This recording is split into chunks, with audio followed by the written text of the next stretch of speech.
Wild West TV. Na mtazamaji wa Wild West TV, sakata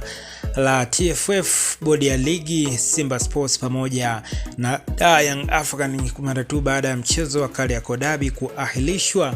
siku ya Machi 8 limeendelea kuchukua sura mpya kabisa baada ya Wizara ya Habari, Sanaa na Michezo kuwaita wote mezani, yani waliwaita bodi ya ligi TFF na Simba, bodi ya ligi TFF na Yanga. Hivi ni vikao viwili tofauti kwa ajili ya sakata hilo, lakini mara tu baada ya vikao hivyo kumalizika, rais wa Young African Engineer Hersi Said akaweza kuthibitisha kwamba wao walikuwa wanazungumza masuala mengine mengi tu, lakini swala la mchezo huo hawakuligusia, huku wakiwa wamegusia masuala ya namna ambavyo Simba waliweza kugomea mchezo huo, huku msimamo wa Young African ukiendelea kuonekana kwamba hawataucheza tena mchezo namba 184, lakini 2 wanazihitaji alama 3 za Simba Sports kukimbia mechi, lakini 3 hawana msimamo na hawana imani na rais wa TFF, yani Wallace Karia. Lakini pia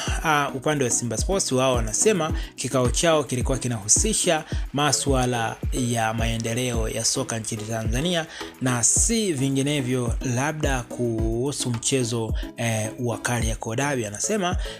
Baraza la Michezo Tanzania, TFF pamoja na bodi ya ligi walikuwa wanazungumza masuala ya maendeleo ya mchezo wa soka nchini Tanzania na Simba Sports, lakini sio masuala ya mchezo wa derby, huku Murtaza Mangungu ambaye ni mwenyekiti wa Simba Sports akienda mbali zaidi na kusema kwamba wao msimamo wao ni ule ule, wanataka kipigwe. Kwa nini hao Young African wanakimbia? Wanataka kipigwe kwa sababu mambo yameanza kuwa mengi. Simba Sports msimu huu anataka ubingwa, lakini kubwa zaidi anataka kuendelea kurejesha heshima yake, kwa sababu michezo 4 iliyopita Simba Sports dhidi ya Young African, Simba Sports kapoteza michezo yote 4. Kwa hiyo Simba Sports anahitaji kufufua matumaini, kufufua imani kwa wapenzi na mashabiki wa Simba, na ndio maana analazimisha, anapigana kwa hali na mali kipigwe katika uwanja. Wana hayo ndio yaliyojiri na kutokea katika uwanja wa Benjamin Mkapa, kikao cha bodi ya ligi TFF pamoja na Simba, bila kusahau